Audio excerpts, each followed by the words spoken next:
TRP, TNPSC, UGC, NET, SET போட்டித் தேர்வுகளுக்கு தமிழ்.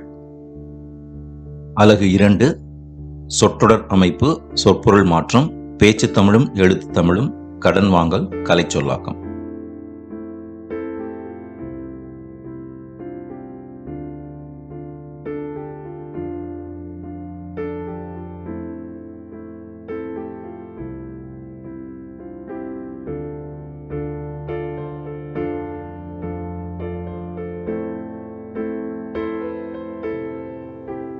அலகு 2 சொற்பொருள் மாற்றம். பழங்கால தமிழ், தற்கால பேச்சு வழக்கு ஆகிய இவற்றினிடையே ஏற்பட்ட சொற்பொருள் மாற்றம். மொழி என்றதும் எழுத்து வடிவத்துடன் இலக்கிய இலக்கணங்களை உடையதுதான் என்ற எண்ணம் அனைவருக்கும் வரும். எழுத்து வடிவமில்லாது பேச்சு வழக்கில் மட்டும் பயின்று வரும் ஆயிரக்கணக்கான பழங்குடி மொழிகளும் நம் நாட்டில் உண்டு. ஒரு மொழி பரந்த பரப்பில் பேசப்படும் பொழுது அதில் வேறுபாடுகள் காணப்படுதல் இயற்கையானது. கிளைமொழி என்பது ஒரு குறிப்பிட்ட பேச்சு மொழியின் வகையை குறிப்பதாகும். கிளைமொழி அப்படின்னா டயலெக்ட். பல தனிமனித பேச்சு வழக்குகள் ஒரு கிளைமொழியையும் பல கிளைமொழிகள் சேர்ந்து ஒரு மொழியையும் உருவாக்குகின்றன. மொழி குடும்ப வரலாற்றிற்கு மொழியும் ஒரு மொழி வரலாற்றிற்கு கிளைமொழி ஆய்வும் மிகவும் தேவையானவையாக கருதப்படுகின்றன. எனவேதான் தமிழ் மொழி வரலாற்றை பற்றி ஆராயும் பொழுது தமிழ் கிளைமொழிகளின் வாழ்வையும் வளர்ச்சியையும் ஆராய வேண்டியுள்ளது. மக்கள் சிறு சிறு குழுக்களாக வாழும்போது மலை, ஆறு, கடல் போன்ற இயற்கை அமைப்பில் பிரிக்கப்பட்டு அவர்களிடையே அதிகமான தொடர்பின்றி இருக்க வேண்டிய நிலை ஏற்படுகிறது. இலங்கையும் இந்தியாவும் கடலால் பிரிக்கப்பட்டிருப்பதால் இவ்விரண்டு இடங்களிலும் பேசும் தமிழ் மொழியில் மிகுந்த வேறுபாட்டை காணலாம். செய்தி தொடர்பில் குறுக்கீடுகள் அதிகமானாலும் மொழியில் மாற்றங்கள் ஏற்படும். கிளைமொழியை வழங்கும் இடம் பற்றி வட்டார கிளைமொழி என்றும், பேசுகின்ற மக்களின் சமூக நிலை பற்றி சமூக கிளைமொழி, சோசியல் டயலெக்ட் என்றும் கூறலாம். ஒரே மொழி வட்டாரத்திற்கு வட்டாரம், சாதிகளுக்கு சாதி, தொழிலுக்கு தொழில் வேறுபட்டாலும் கூட அவற்றிலேயே ஒரு பொதுத்தன்மையை காண்கிறோம். எழுத்து மொழியுடன் பெரும்பாலும் ஒத்துச் செல்லும் பேச்சு வழக்கினை பொது பேச்சு மொழி, ஸ்டாண்டர்ட் ஸ்போக்கன் லாங்குவேஜ், அல்லது பொது கிளைமொழி, ஸ்டாண்டர்ட் டயலெக்ட் என்று கூறலாம். சங்க காலத்திலேயே கிளைமொழிகள் இருந்தன என்பதற்கு சான்றுகள் இலக்கியங்களிலும் இலக்கணங்களிலும் காண்கிறோம். சங்ககால புலவர்கள் பல்வேறு பகுதிகளை சார்ந்தவர்கள் ஆதலால் அவ்வட்டார வழக்கினையும் அவர்கள் தம் பாடல்களில் காண்கிறோம். புறநானூற்றில் நெய்யுலை சொரிந்த மையூன் ஓசை என்பதில் ஓசை என்பது பொறியியல் என்ற பொருள் வழங்குகிறது. கலித்தொகையில் செரு என்ற சொல் வயல் என்ற பொருளிலும், திருக்குறளில் பெற்றம் என்ற சொல் பசு என்ற பொருளிலும் வந்துள்ளன. தொல்காப்பியர் குறிப்பிடும் திசைச்சொல் என்ற வழக்கு கிளைமொழியை குறிப்பதாக கூறுவர். தொல்காப்பிய 12 வட்டார கிளைமொழிகளையும் உரையாசிரியர்கள் செந்தமிழுடன் கொடுந்தமிழ், சான்றோர் வழக்கு, குழுக்குறி, தொழில் பற்றிய வழக்கு என பல நிலைகளில் பேச்சு மொழியினையும் எடுத்துக்காட்டி உள்ளனர். தொல்காப்பியத்துல 12 வட்டார கிளைமொழி பார்க்கிறோம். உரையாசிரியர்கள் செந்தமிழுடன் கொடுந்தமிழ், சான்றோர் வழக்கு, குழுக்குறி, தொழில் பற்றிய வழக்கு என பல நிலைகளில் பேச்சு மொழியினை எடுத்து காட்டியுள்ளதையும் நாம் பார்க்கிறோம்.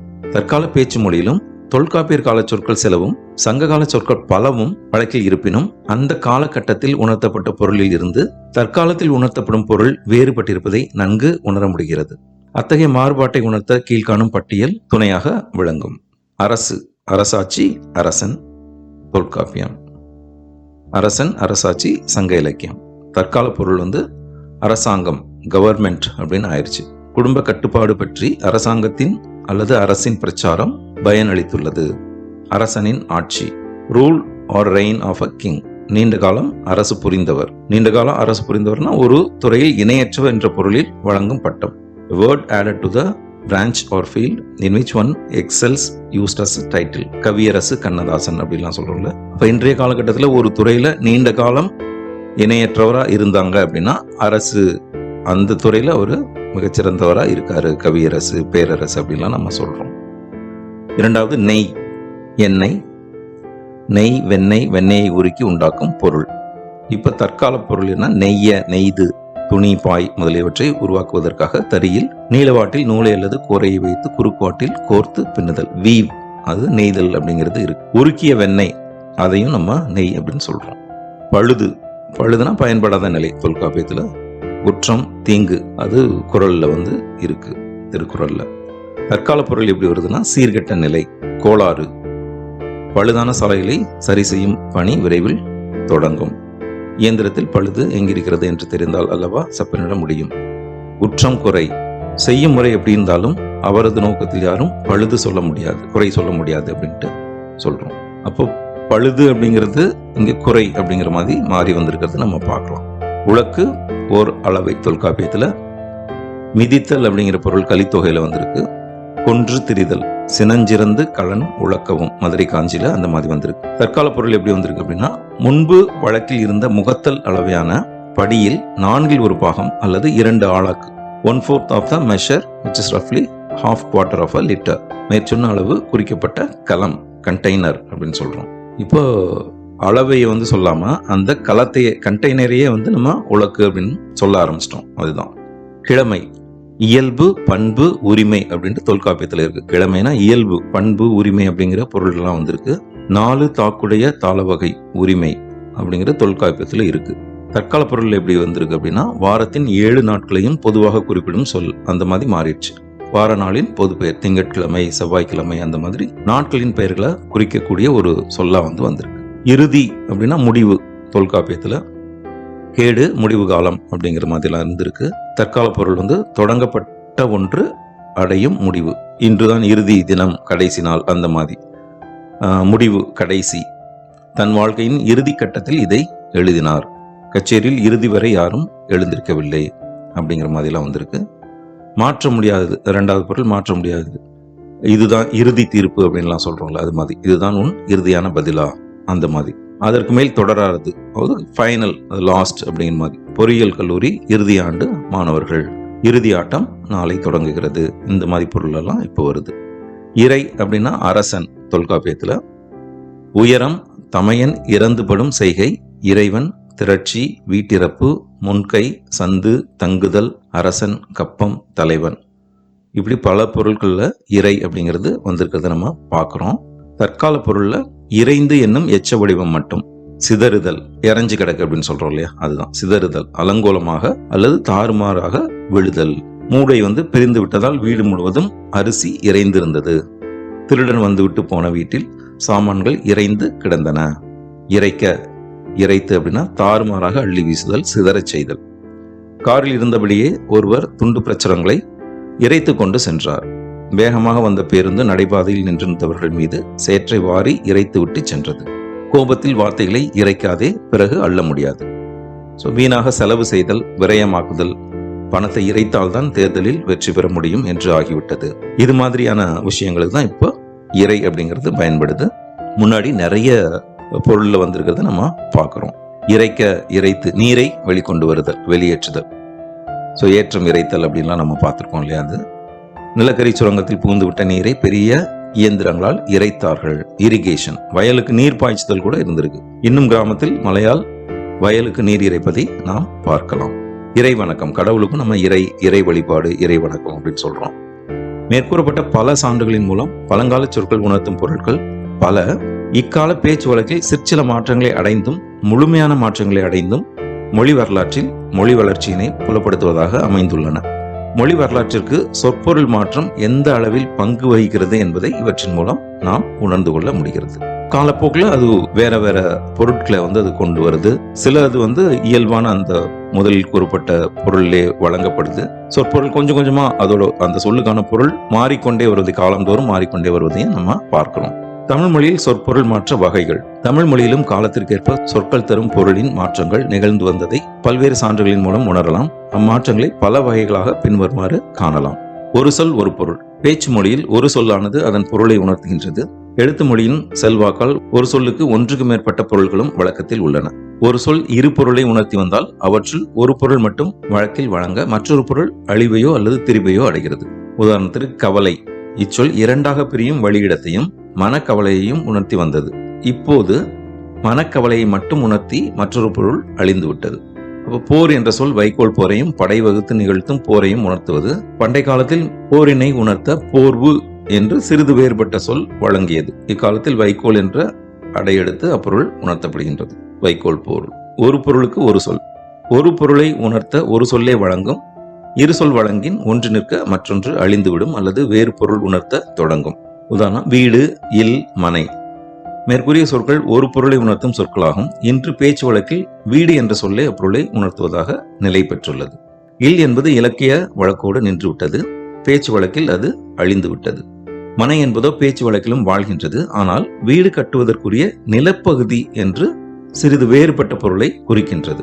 நிறைய இடத்துல பார்க்கணும்ல, வீட்டு மனை, மனை விற்பனைக்கு அப்படின்னு. முன்னாடி வீட்டையே அது குறிப்பிட்டது. இப்போ வீட்டிற்கான அந்த லேண்ட், நிலப்பகுதியை மட்டும் குறிக்கிற ஒரு பொருளா மாறிடுச்சு. குணக்கு கிழக்கு என்னும் இரு சொல்லும் ஒரே பொருளை உணர்த்துவன. அவற்றுள் குணக்கு என்று பேச்சு வழக்கில் இல்லை. அவ்வாறே குடக்கு, மேற்கு என்பவற்றில் குடக்கு மறைந்து விட்டது.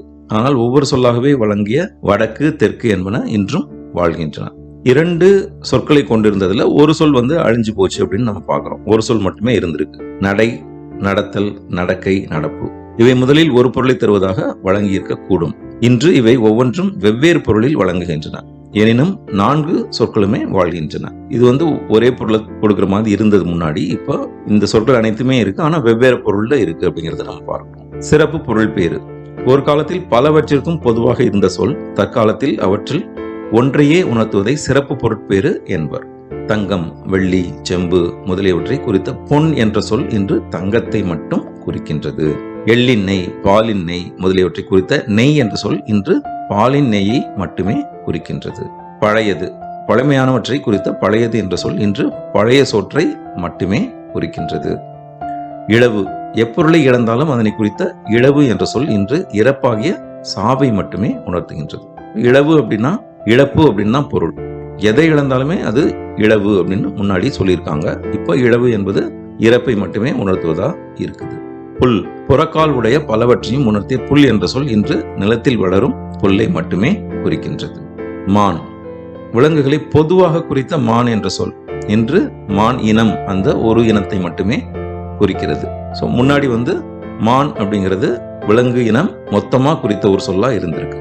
பெண் சாதி, பெண் இனத்தை மொத்தமாக குறித்த பெண் சாதி என்ற சொல் இன்று மனைவியை மட்டும் குறிக்கும் ஒரு சொல்லாக மாறியிருப்பதை நாம் காண்கிறோம். அரண்மனை, காவல் அமைந்த வீட்டை குறித்த அரண்மனை என்ற சொல் இன்று அரசன் வாழும் இடத்தை மட்டும் குறிக்கின்றது.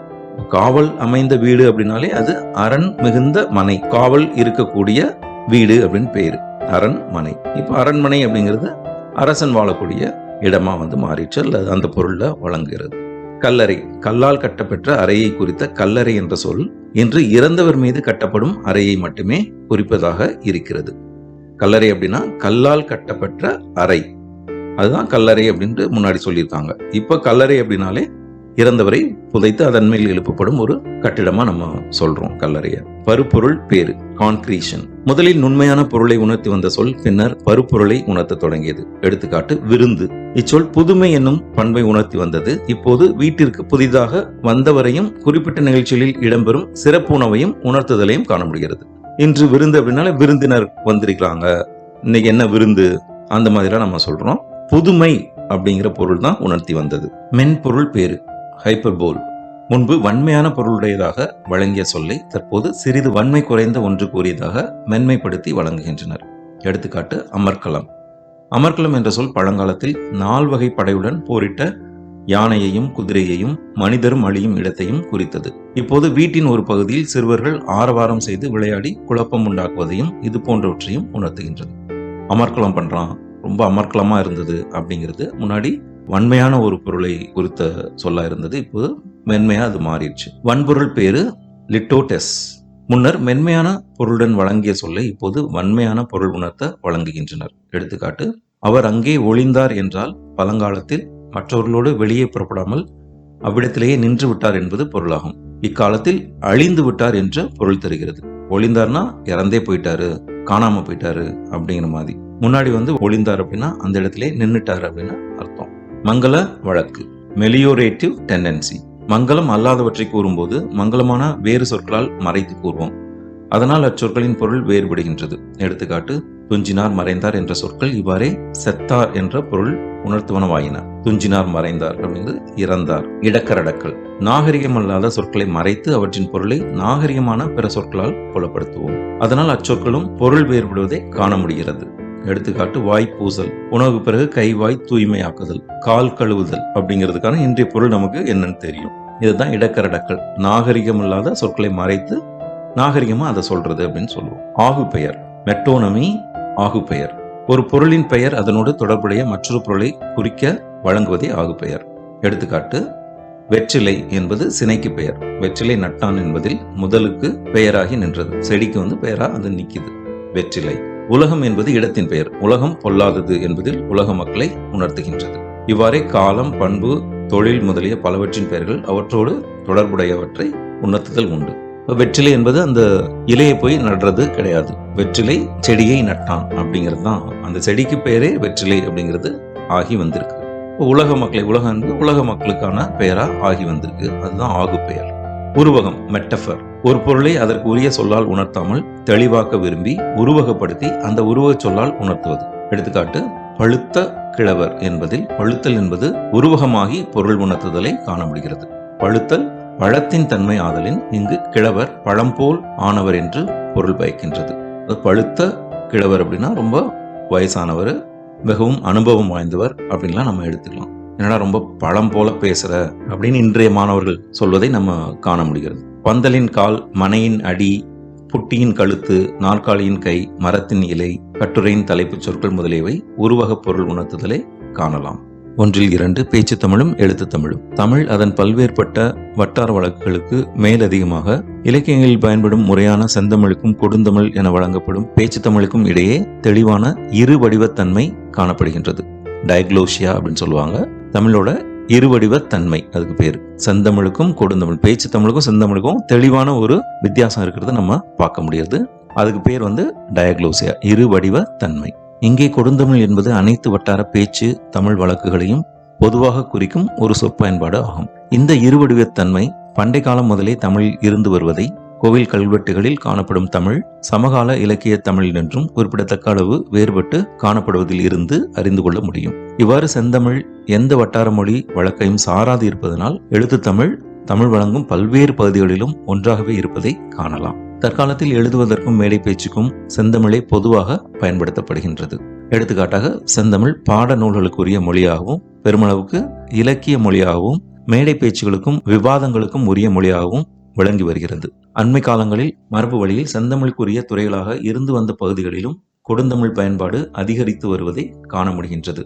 பெரும்பாலான தற்கால திரைப்படங்கள், மேடை நாடகம் மற்றும் தொலைக்காட்சி, வானொலி முதலியவற்றில் இடம்பெறும் மக்களுக்கான பொழுதுபோக்கு அம்சங்கள் பலவற்றிலும் கொடுந்தமிழ் பயன்படுத்தப்படுவதை காணலாம். பல அரசியல்வாதிகளும் மக்களுக்கு நெருக்கமாக தங்களை காட்டிக்கொள்ளும் நோக்கில் தங்கள் மேடை பேச்சுகளிலும் கொடுந்தமிழை பயன்படுத்தி வருகின்றனர். செந்தமிழுக்கான இலக்கண விதிகள் இறைவனால் உருவாக்கப்பட்டதாக நம்பப்படுவதால் செந்தமிழே சரியான மொழியாக கருதப்பட்டது. இதனால் பேச்சு தமிழ் வழக்குகளுக்கு சிறப்பு கிடைக்கவில்லை. தற்காலத்தில் அதிகரித்த கொடுந்தமிழ் பயன்பாடு அதிகாரப்பூர்வமற்ற முறையில் பொது பேச்சு தமிழ் வழக்குகள் தோன்றுவதற்கு காரணமாக உள்ளது. இந்தியாவில் பொது கொடுந்தமிழ் படித்த பிராமணர் அல்லாதவர்களின் பேச்சு வழக்கை அடிப்படையாக கொண்டுள்ளது. எனினும் குறிப்பிடத்தக்க அளவுக்கு தஞ்சாவூர் மற்றும் மதுரை பேச்சு வழக்குகளில் செல்வாக்கு உள்ளது. பேச்சு வழக்கு, எழுத்து வழக்கு. பேச்சு மொழி ஓடும் ஆறு போன்றது, எழுத்து மொழி அந்த ஆற்றில் மிதக்கும் பனிக்கட்டி போன்றது என்பர் அறிஞர். பேச்சும் எழுத்தும். பொதுவாக எல்லா மொழிகளிலும் பேச்சு மொழியில் வாக்கியங்கள் அளவில் சுருங்கியதாக இருக்கும். எழுத்து மொழியில் வாக்கியங்கள் நீண்டு அமையும். பேச்சு மொழியில் உணர்ச்சி கூறுகள் அதிகமாக இருக்கும். எழுத்து மொழியில் உணர்ச்சி கூறுகள் குறைந்திருக்கும். தமிழும் இதற்கு விதிவிலக்கு அல்ல. பேச்சு மொழி அப்பா எவ்வளவு பெரிய மலை! பேச்சு மொழியின் உயர்நிலை, அது மிகப்பெரிய மலை. எழுத்து மொழி இலக்கிய சிறப்பு, செவ்வியல் பாங்கு. உலக மொழிகள் எல்லாவற்றிலும் இலக்கிய வளம் இருப்பதாக சொல்வதற்கில்லை. பேச்சளவில் அமைந்தவை ஓரளவு இலக்கியமுடையவை, ஓரளவு இலக்கணமுடையவை என்ற நிலையில் உள்ள மொழிகளும் இருக்கின்றன. சில 100 சொற்களை வைத்துக் கொண்டே வாழும் மொழிகளும் உள்ளன. தமிழில் 2000 ஆண்டுகால இலக்கியங்கள் உள்ளன. தொன்மையும் பிறரை சாராத, பிறவற்றிலிருந்து உருவாகாத சுய மரபும் செறிவும் சிறப்பும் வாய்ந்த பழமையான இலக்கியம் கொண்ட மொழியை செம்மொழி என்பர். தமிழ் உலகிலுள்ள தொன்மையான மொழிகளில் ஒன்று. இன்றைய இந்திய இலக்கியங்களை விட 1000 ஆண்டுகளுக்கு முந்தியது. கிமு 200க்கு முற்பட்ட தொல்காப்பியம் எனும் சிறந்த இலக்கண நூலை உடையது. 8 தொகை 10 பாட்டு என்னும் மிகச்சிறந்த இலக்கிய தொகுப்புகளை கொண்டது. சமஸ்கிருதம் தென்னிந்தியாவில் பரவுவதற்கு முன்னரே, செல்வாக்கு பெறுவதற்கு முன்னரே தனித்தன்மை வாய்ந்த மொழியாக தோன்றியது. பிற மரபை சாராத, பிற மரபிலிருந்து தோன்றாது சுய மரபை உடையது.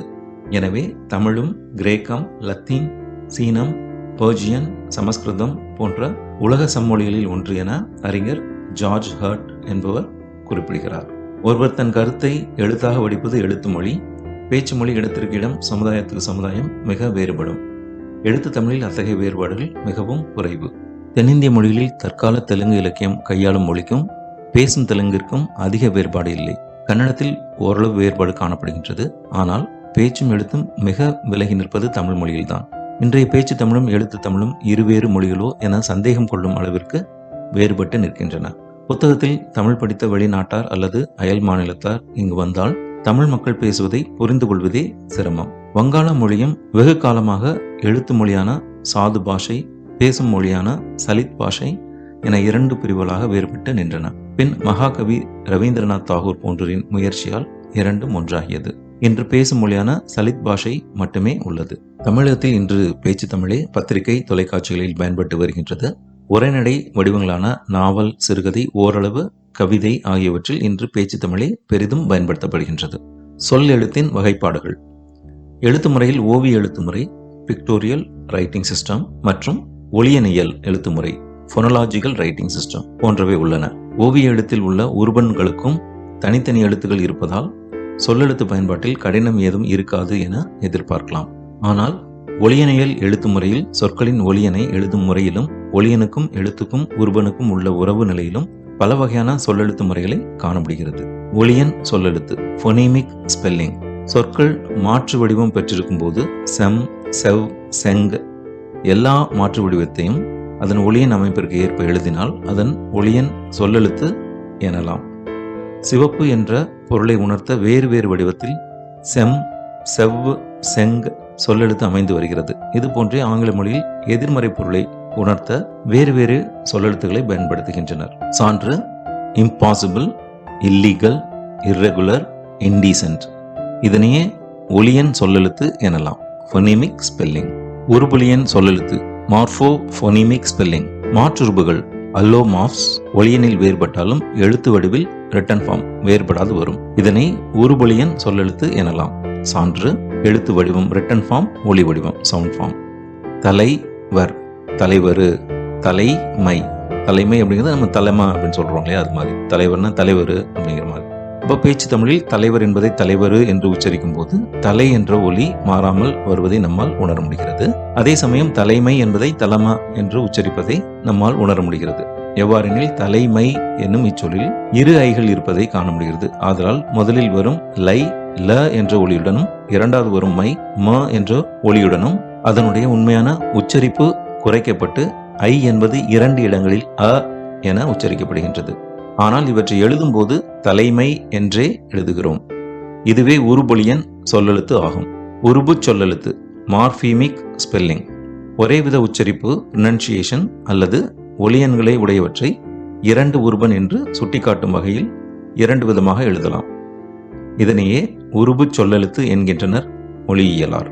குறிப்பாக ரகரமும் ரகரமும் சில கிடைமொழிகளை தவிர டயலெக்ட்ஸ் பெரும்பாலானவற்றில் ரகரமாக உச்சரிக்கப்படுகின்றது. ஒரேவித உச்சரிப்பு அல்லது ஒலியன்களை உடையவற்றை 2 உருபன் என்று சுட்டிக்காட்டும் வகையில் 2 விதமாக எழுதலாம்.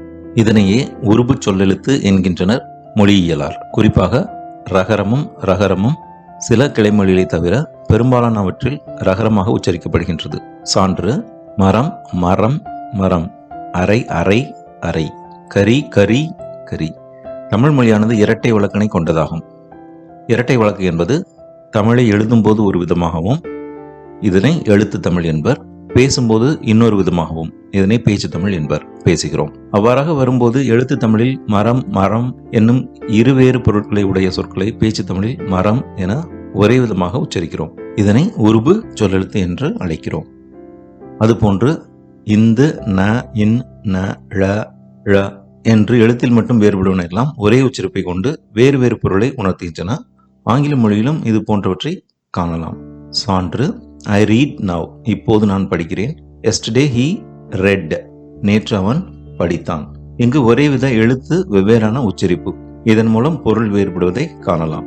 ப்ரெசன்ட்ல சொல்றப்ப ஐ ரீட் அப்படின்னு சொல்றோம். பாஸ்ட்ல சொல்றப்ப எஸ்டர்டே ஹி ரெட் அப்படின்னு சொல்றோம். இங்கு ஒரே வித எழுத்து வெவ்வேறான உச்சரிப்பு. இதன் மூலம் பொருள் வேறுபடுவதை காணலாம். சந்தி அல்லது புணர்ச்சி சொல்லெழுத்து.